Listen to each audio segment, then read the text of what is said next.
खींच रहा, अच्छा भला अपना काम ही करता रहता तू। वैसे बहुत बड़ा मुफ्ती है साहब, सारी पीढ़ी खींच रहा, और अगर कोई एक आध और मिल गया तो आकर के बोला यार बोले के धानों में घास बहुत हो गया भाई। अच्छा, खालू के इंतकाल में चर्चा देखो धानों का, अपनी सारी बातें कर रहा है।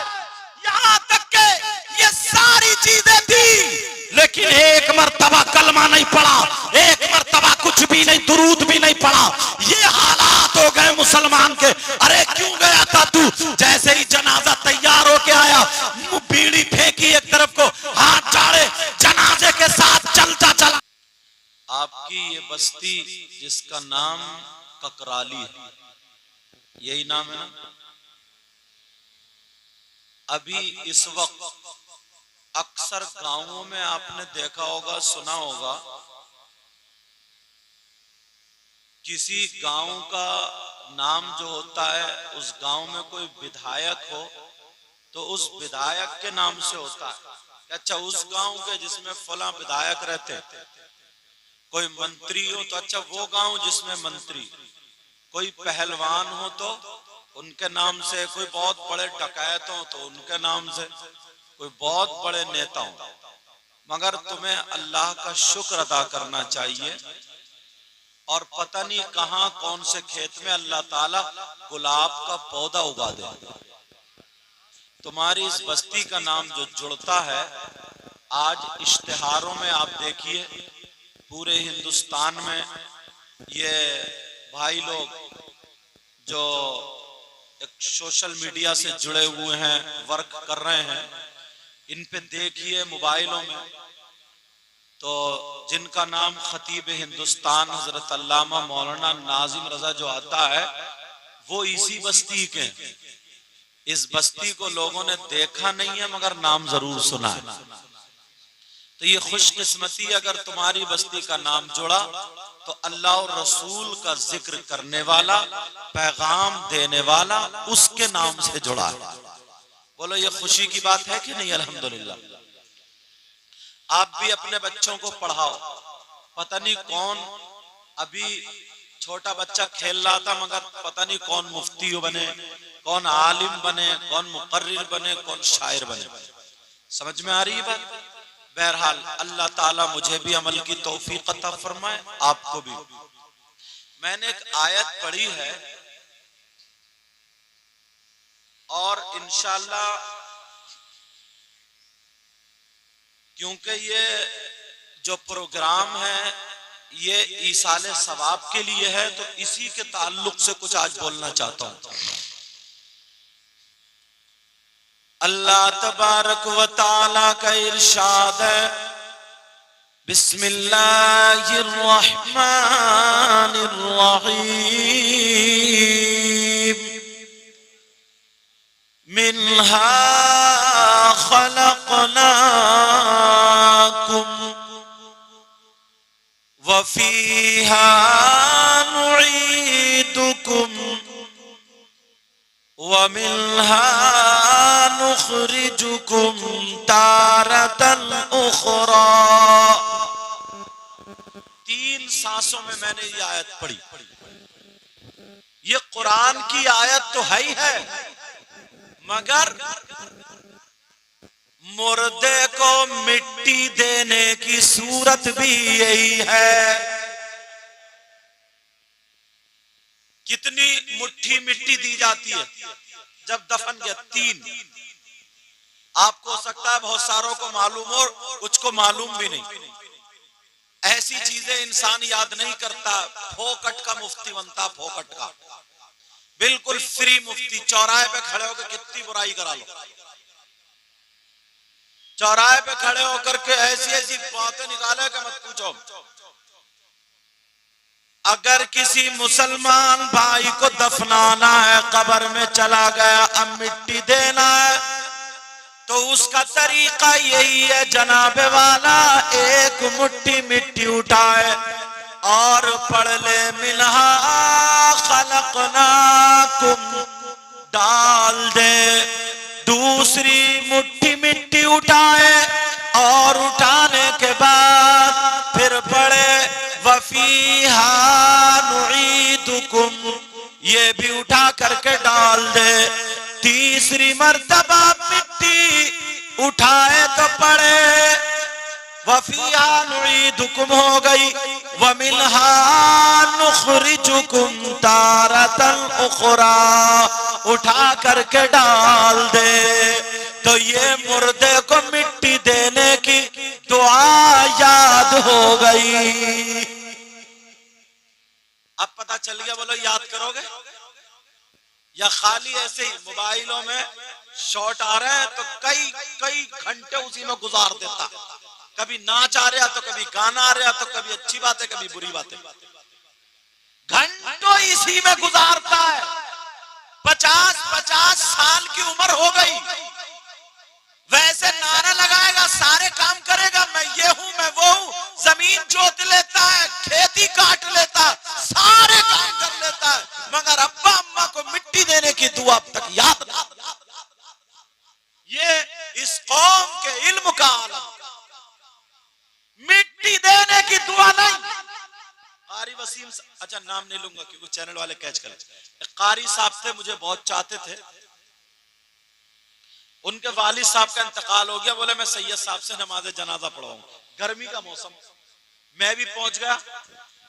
लोगों ने नाम सुना तो बहुत सारे लोग इकट्ठे हो गए। मैंने नमाज जनाजा पढ़ा दी और पढ़ाने के बाद मैं आम के पेड़ के नीचे खड़ा हो गया। मैंने कहा अभी मिट्टी दूंगा, पहले लोग थोड़े हल्के हो जाए। जब लोग हल्के हो गए, मैं मिट्टी देने चला तो मेरे आगे एक शख्स आ गया। उसने आस्तीन चढ़ाई और चढ़ाने के बाद उसने मिट्टी उठाई और 2-3 मिनट पड़ता रहा और हिलता रहा, मिट्टी हाथ में 2-3 मिनट पड़ता रहा है। मैं कह रहा हूं या अल्लाह इतनी लंबी तो दुआ है नहीं, इसने क्या छेड़ दिया, ये कौन सी दुआ पढ़ रहा। अब उसे क्या पता हजरत मेरे ही पीछे है। अब वो 2-3 मिनट पढ़ता जा रहे और मारिया फूंक फुर्राटे से और फिर उठा के डाल दी। मैं भी खड़ा ही रहा, फिर दोबारा फिर उठाई, फिर 2-3, अजीब 5-7 मिनट में मिट्टी दिया। मैंने जल्दी से उठाई, मिनहा खलकनाकुम व फीहा नुईदुकुम व मिनहा नुखरिजुकुम तारतन उखरा, और उन्हें पकड़ लिया। मैंने कहा इधर आओ, मिट्टी देने की दुआ सुनाओ। मैंने कहा मिट्टी देने की दुआ सुनाओ। तो वो पीछे सफ में थे, नमाजी बहुत ज्यादा थे, मुझे देख नहीं पाए थे मैं कौन हूं। तो बोले आप कौन हो? अब बताना पड़ा। मैंने कहा जिन्होंने नमाज जनाजा पढ़ाई है वही हजरत। कहीं कहीं बताना पड़ता है ना। मैंने कहा मैं वो, अच्छा साफे में भी नहीं था, मैं जुब्बे में भी नहीं, ऐसे पहुंच गया। कहा मैं वो ही हूं। अब तो उसे पसीना आ गया, सारे लोग इकट्ठे हो गए। मैंने कहा मिट्टी देने की दुआ सुनाओ। कहने लगा हुजूर वो मुझे पूरी याद नहीं हुई, अभी आधी याद है, आधी। मैंने कहा तेरी आधी 5-7 मिनट में हुई है, तू धोखा किसे दे रहा है, किसे धोखा दे रहा है? मैंने कहा तेरी 5-7 मिनट में आधी हुई है। मैंने कहा चल आधी सुना, कम से कम आधी तो सुना, तू देखू तो कितनी लंबी लिए फिर रहा। तो सर खुजा के बोला हजरत वो भी कच्ची है। कितने बहाने बना रहा है ये मुसलमान,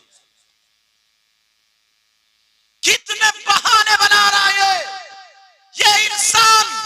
वैसे बातें बड़ी बड़ी करेगा, गद्दारी इतनी करेगा, एक दूसरे से हसद रखेगा, जलन रखेगा, मुखालिफत करेगा। कोई काम कर रहा है, किसी के घर प्रोग्राम होता है, पुलिस को फोन कर देगा। कोई कारोबार हो, गंडे जादू तावीज करा लेगा। किसी की कोई परेशानी हो तो उसमें और पिन लगा देगा। अगर गिरता होगा ठोकर मार देगा। इंसानियत खत्म हो गई है। मेरे नबी ने 40 साल तक इंसानियत का पाठ पढ़ाया था, इंसानियत का सबक पढ़ाया था। अरे तुम्हें मालूम है नबी पैदा होने से पहले भी नबी थे। हजरत आदम अलैहिस्सलातु वस्सलाम आबो किल की मंजिलें तय कर रहे थे। मेरे नबी जब भी नबी थे, दुनिया पे पैदा हुए तब भी नबी थे, मगर 12 साल के हो गए, 20 साल के हो गए, नबी ने ऐलान नहीं नहीं किया। ऐ लोगों मैं नबी हूं, खुदा एक है, मैं मोहम्मद अल्लाह का रसूल हूं, ये ऐलान नहीं किया। 40 साल तक उन्हीं लोगों में खाते रहे, उन्हीं लोगों में पीते रहे, उन्हीं लोगों में रहते रहे, उन्हीं लोगों में तिजारत करते रहे। 40 साल तक मेरे नबी ने उन लोगों को अखलाक का पाठ पढ़ाया था। सारे लोग ये कहने पे मजबूर हो गए, हमारी माँ जिसने दूध पिलाया है वो झूठ बोल सकती है, मगर मोहम्मद अरबी झूठ नहीं बोल सकते। बेशक बेशक, नारे तकबीर, नारे रिसालत, माशाअल्लाह। 40 साल के बाद अब नबी ने ऐलान किया था। पहले नबी ने इंसानियत का पाठ पढ़ाया था। क्या पढ़ाया था बोलो? अपने अंदर है इंसानियत, किसे धोखा दे रहा है? इंसानियत। बड़े बड़े मेंढे, बड़ी बड़ी चक्रोट तुम्हारे खेत होंगे, जमीन होंगे, आधी इसने मेंढ काट ली, आधी इसने काट ली, इतनी पतली छोड़ी है, दिल में जगह। हज करिए, हाजी जी हो गए, नमाज पढ़िए, नमाजी जी हो गए। खेत इस आदमी ने अपनी मेंढ पे लगाया, इसने मेंढ उधर धकिया दी, खेत पेड़ इसके खेत में आ गया। अब झगड़ा, अल्लाह बरकत फरमाए। माशाअल्लाह, अल्लाह जज़ाए खैर अता फरमाए। समझ में आ रही बात? अब झगड़ा हो गया। दिल में जगह करो, दिल में मोहब्बत लाओ, हसद की ना बगावत निकाल के फेंक दो, ताकि पता चल जाए इंसानियत क्या चीज होती है। प्यारे जरा सुनो, बड़ी बड़ी बातें सुनने वालों, एक मुहद्दिस का बयान सुनो। छोटी सी नेकी को छोटा मत जानो, और छोटे से गुनाह को भी छोटा मत जानो। ये कुरान में आया, मगर मुहद्दिस का बयान सुनो। एक मुहद्दिस साहब थे, उनके एक मुरीद थे। एक दिन कहने लगे, सरकार अगर आपका इंतकाल हो गया तो मैं क्या करूंगा? इत्तेफाक से उनका इंतकाल हो गया। कुछ दिनों के बाद मुरीद रोता घूमता था, कब्र पे जाके बैठ जाता था। कुछ दिनों के बाद उन्होंने ख्वाब में देखा, पीरो मुर्शिद की कब्र में बहुत सारे फूल जन्नत की क्यारी बना दिया, और वो आराम कर रहे हैं। मुरीद ने पूछ लिया, खादिम ने पूछ लिया, सरकार जरा इतना बता दो, आपने कौन सा ऐसा काम किया कि आपकी कब्र को जन्नत की क्यारी बना दिया? वो बहुत बड़े नमाजी भी थे, बहुत बड़े मुत्तकी परहेजगार थे, बहुत बड़े आलिम थे, जिनका नाम इमाम गज़ाली आता है। बहुत बड़े मुत्तकी परहेजगार है। आज के दौर में अगर कोई सूफी हो, जब तक उनकी किताब ना पढ़े मुकम्मल सूफी हो ही नहीं सकता। मगर सुनो प्यारे, उन्होंने ये नहीं कहा मैंने तहज्जुद की नमाज पढ़ी, मैंने इतने रोजे रखे, इतनी नमाज पढ़ी, बल्कि उन्होंने क्या जवाब दिया सुनो। कहा बेटा मामला ऐसा है, याद करो, याद करो। एक दिन सुबह सुबह फजर की नमाज के बाद मैं भी आया, आप भी आए, मैंने वुजू बनाए हुए था और मैं हदीस शरीफ लिखने के लिए बैठा, कलम और दवात चलते थे। मैंने तुमसे कहा था जाओ कलम दवात उठा के लाओ। कहा जी हुजूर, मैंने उठाया, कहा मैं लिखने बैठा, ऐसे पांव खड़ा करके कागज ले लिया।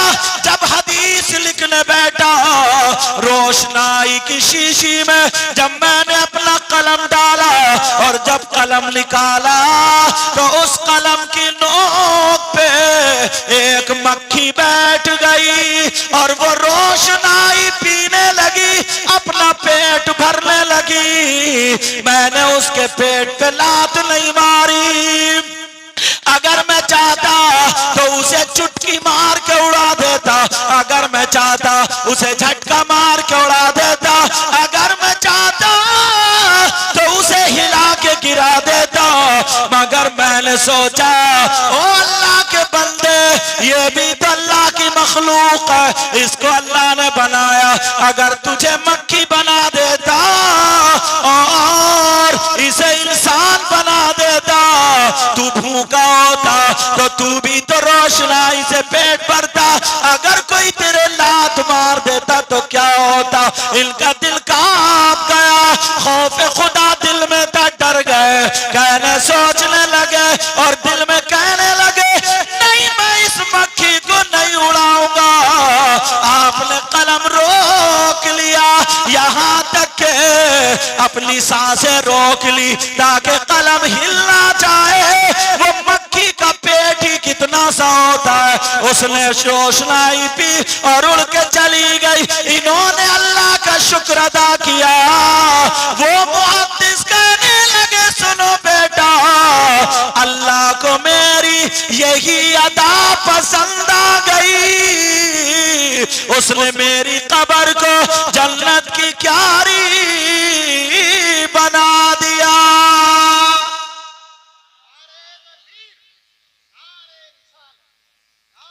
है तुम्हारे दिल में जगह?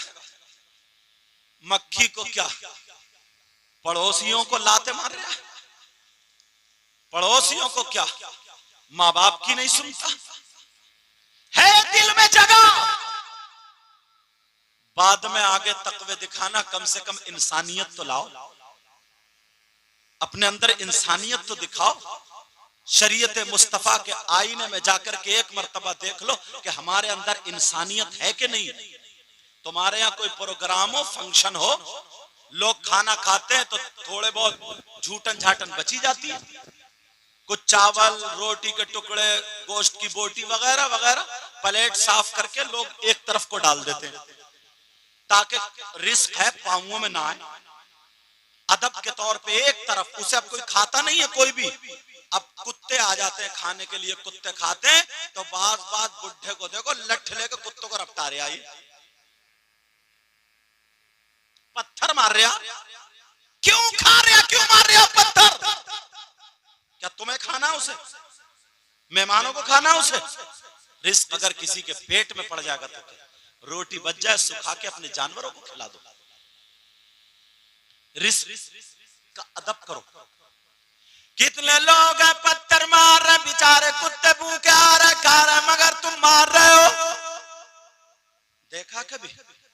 तुम अपने हाथ का लुकमा क्या दोगे यार? दूसरे का छीन रहे हो, छीन। किसी का ले लिया तो उसका दिया ही नहीं, हड़प। ये दिल में जो मैल है ना, ये हसद है, ये कीना, बगावत है। बास 5 वक्त की नमाज तो पढ़ रहा, अल्लाह करे हम सब नमाजी हो जाएं। नमाज तो पढ़ रहा है मगर दिल उसका भी साफ नहीं हुआ। चौराहे पे बैठ गया, गांव में लड़ाई डलवाए फिर रहा। मुहम्मदुर रसूलुल्लाह सल्लल्लाहु तआला अलैहि वसल्लम देखें अपने हालात। तौबा तौबा तौबा तौबा। बस चेहरा मेरा सामने आ जाए, चेहरा दिखावा इतना हो गया, इतना हो गया, इतना हो गया कि मत पूछो, अल्लाह की पनाह। दिखावे का ये आलम है। यहीं तक नहीं, अगर इंतकाल हो गया तो सुनो, भतीजी को पता चला या भांजी को, खेत पे हैं, रोने लगी, ओ खालू मर गए, खालू चले गए, खालू का इंतकाल हो गया। बुला लिया खेत पे से, जल्दी आ जाओ, गुड्डू के पापा को लाओ। बुला के बेटे का नाम रखा गुड्डू। हमारे यहाँ नाम ही होते हैं गुड्डू, पप्पी, हिद्दन, इतवारी, पीरा, मंगला, बुद्ध, ये सब नाम मिलते हैं हमारे। कोई भी सहाबा के नाम पे रखने को तैयार नहीं, नबी के नाम पर रखने को नाम तैयार नहीं, किसी आलिम से पूछने को तैयार नहीं, बस नया मिल जाए नया। एक साहब ने अपनी लड़की का नाम हाविया रखा, हाविया, बोले नया छांट कर लाया हूं। और हाविया के माना जानते हो, जहन्नम का सबसे नीचे वाला तबका। कितनी लड़कियों का नाम मुजरिमीन है, मुजरिमीन, कोई जुर्म नहीं किया, नाम रख के तुमने उसे जुर्म वाला बना दिया। कितनी लड़कियों के नाम मुशरिकीन है, छोटे का आपसे भी होगा कहीं ना कहीं। लेकिन जरा सोचो, माना मालूम नहीं तुम्हें? पता चल गया वो आए, क्या बात है, मुझे क्यों बुलाया? रोने लगी कि ऐसा करो, मैंने तुम्हारे कपड़े निकाल दिए, जल्दी से नहा लो, कपड़े बदल लो, मोटरसाइकिल में तेल डाल लो, खालू मर गया, चलो दफन में चल रहे। खालू मर गया, इन्होंने भी काम छोड़ा, बोले चलो। मोटरसाइकिल में तेल डाला, कपड़े पहने, सफेद वाले जो भी थे, सुखड़ा हुए प्रेस के जैसे भी हों, पहने और मोटरसाइकिल में चले। अब हमारे यहाँ जनाजे की चारपाई रखी पड़ी है, पहले से ही घर की औरतें मुंह फाड़ फाड़ के रो रही हैं, अरे तुम ऐसे थे वैसे थे, तुम तो इतने नेक थे, इतने अच्छे थे। निरा झूठ बोल बोल के बयान कर रहे, निरा झूठ। पूरे घर की औरतें शोर मचाए पड़ी है। जब इसने देखा ये गई, इसने दरवाजे से फेंका बुर्का, खालू की चारपाई में गिर गई जागे और कहने लगी, खालू तुम तो राती मेरे ख्वाब में आए थे और मुझे नसीहत कर रहे थे, अरे खालू तुम छोड़ के चले गए। इतना चीखी, जितनी रोने वाली थी, इसके मुंह को देखने लगी और बुढ़िया कह रही है बड़ी प्यार करती थी, बहुत प्यार करती थी। इन बुढ़ियों के भी दांत उखड़ गए मगर इन्हें ढंग नहीं आया। बोली बड़ा प्यार करते थे, प्यार। तुम्हें मालूम है मुर्दे पे गई है तो रोने से क्या होता है? रोने से मुर्दे को तकलीफ होती है, तकलीफ। और वो जो खालू के भतीजे थे वो बाहर लाल कुर्सियों बैठे हुआ बीड़ियां खींच रहा हो। बीड़ियां क्यों गया? पूरा मंडल खत्म। अच्छा, बीड़ियां खींच रहा बाहर। क्यों गया था जनाजे में? तूने कलमा नहीं पढ़ा, दुरूद नहीं पढ़ा, एक सिपारा नहीं पढ़ा, दुआए मगफिरत नहीं की और खाली बीड़ियां खींच रहा। अच्छा भला अपना काम ही करता रहता तू। वैसे बहुत बड़ा मुफ्ती है साहब, सारी बीड़ियां खींच रहा। और अगर कोई एक आध और मिल गया तो आकर के बोला, यार बोले आपके धानों में घास बहुत हो गया भाई। अच्छा, खालू के इंतकाल में चर्चा देखो धानों का। अपनी सारी बातें कर रहा है, यहां तक के ये सारी चीजें थी, लेकिन एक मर्तबा कलमा नहीं पढ़ा, एक मर्तबा कुछ भी नहीं, दुरूद भी नहीं पढ़ा। ये हालात हो गए मुसलमान के। अरे क्यों गया था तू? जैसे ही जनाजा तैयार होके आया, बीड़ी फेंकी एक तरफ को, हाथ झाड़े, जनाजे के साथ चलता चला जा रहा। तुम्हें तुम्हारा इल्म दिखा रहा हूं, तुम्हारी हैसियत दिखा रहा हूं, मुसलमान कितने पानी में है ये